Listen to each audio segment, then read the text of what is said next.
తెలంగాణలో గురుకుల విప్లవానికి ఆద్యులైన పెద్దలు గౌరవనీయులు శ్రీ కేసీఆర్ గారి ఆదేశాల మేరకు ఈరోజు మరి గురుకుల పాఠశాలల పరిస్థితి సమీక్షించడం కోసం మరి మాజీ మంత్రివర్యులు శ్రీ హరీష్ రావు గారు, శ్రీ జగదీష్ రెడ్డి గారు, శ్రీ గంగుల కరుణాకర్ గారు, అదేవిధంగా మరెందరో ఎమ్మెల్యేలు, ఎక్స్ఎమ్మెల్యేలు వాళ్ళందరి సమక్షంలో ఈరోజు మరి గురుకుల పాఠశాలల సందర్శన జరుగుతున్నది. మరి ఈరోజు తెలంగాణ ప్రజలందరికీ కూడా తెలవాలి, మరి కేసీఆర్ గారు గురుకుల విప్లవానికి మరి శ్రీకారం చుట్టి తెలంగాణను గురుకుల పాఠశాలల్లో దేశంలోనే నెంబర్ 1గా చేస్తే ఈరోజు కాంగ్రెస్ ప్రభుత్వం ప్రజాపాలన అని చెప్పి ప్రజల మీద ప్రతీకారం తీసుకునే పాలనకు మరి శ్రీకారం చుట్టింది. గత 9 నెలలుగా గురుకుల పాఠశాలలను పట్టించుకున్న నాదులు లేరు. ఒకవైపు కేసీఆర్ గారి పాలనలోనేమో ప్రపంచ స్థాయికి పోయి ఈరోజు ప్రపంచంలో నెంబర్ 1 యూనివర్సిటీ అయిన హార్వర్డ్ యూనివర్సిటీలో, ఏ యూనివర్సిటీలు అయితే బారక్ ఒబామా, బిల్ గేట్స్ ఇట్లాంటి గొప్ప గొప్ప వ్యక్తులు చదివిన యూనివర్సిటీలో తెలంగాణ గురుకులాలు కేసీఆర్ గారి దార్శనికత మీద ఈరోజు చర్చ జరుగుతున్నదో ఆ గురుకులాలను కక్షతోని ఈరోజు అదో స్థాయికి తీసుకొచ్చే ప్రయత్నం ఇలా రేవంత్ రెడ్డి ప్రభుత్వం చేస్తున్నదని ముమ్మాటి కూడా వాస్తవం.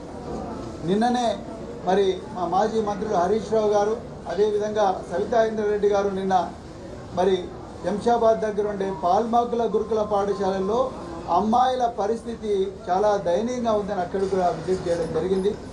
మరి ఈరోజు కొండ భీమనపల్లి దేవరకొండలో ఈ గురుకుల విద్యాలయాల్లో ఉండే విద్యార్థులు ఎవరైతే ఉన్నారో వాళ్లకు ఎలుకలు కొరికి వాళ్ళు కూడా గాయాలైనని చెప్పేసి వాళ్ళందరినీ కూడా పరామర్శించడం కోసం, మరి గురుకుల విద్యాలయాలను ఆదుకోవడం కోసం, విద్యార్థుల భవిష్యత్తును కాపాడుకోవడం కోసం గౌరవ కేసీఆర్ గారి ఆదేశాల మేరకు ఈరోజు బీఆర్ఎస్ బృందం ఇక్కడికి రావడం జరిగింది.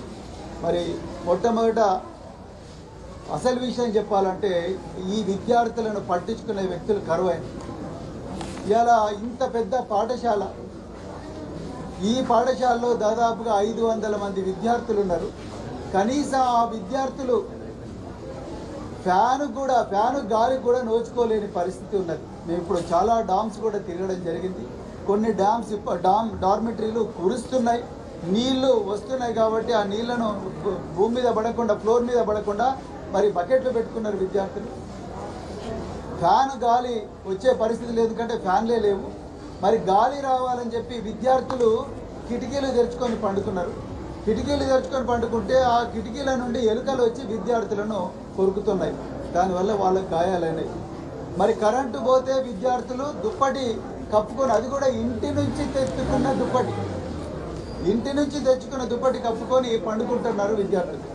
మరి ఇంత పెద్ద పాఠశాల కనీసం జనరేటర్ కూడా పెట్టాలన్న స్పృహ కూడా ఇవాళ రేవంత్ రెడ్డి ప్రభుత్వానికి లేకపోవడం చాలా చాలా దారుణం.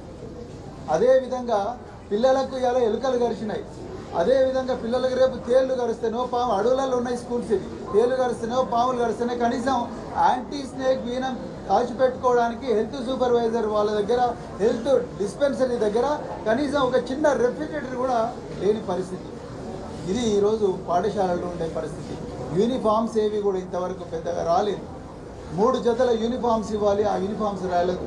స్పోర్ట్స్ డ్రెస్ రాలేదు, అదేవిధంగా నైట్ డ్రెస్ రాలేదు, అదేవిధంగా మరి స్పోర్ట్స్ షూస్ లేవు, ట్రాక్ సూట్ లేదు. మరి పిల్లలు ఏ విధంగా చదువుకుంటారు? ఇప్పటి వరకు మరి 3 నెలలైంది ఆ విద్యా సంవత్సరం స్టార్ట్ అయ్యి. 3 నెలల్లో ఇప్పుడు మొత్తం గురుకుల పాఠశాలల్లో 7 లక్షల మంది విద్యార్థులు చదువుతున్నారు తెలంగాణలో. 3 నెలలైనా కూడా ఇప్పటి వరకు వీళ్ళకు దుప్పట్లు రాలేదు, యూనిఫామ్ డ్రెస్సులు రాలేదు, షూస్ రాలేదంటే మరి ఎట్లా కేవలం నోట్బుక్లు ఇచ్చిండ్రు, పాఠ్య పుస్తకాలు కూడా అవి కూడా లేట్కి ఇచ్చి పిల్లలను చదువుకోమని అంటుంది ప్రభుత్వం. ఎట్లా చదువుకుంటారు? ఒక్కసారి తెలంగాణ ప్రజలందరూ కూడా ఆలోచించాలి.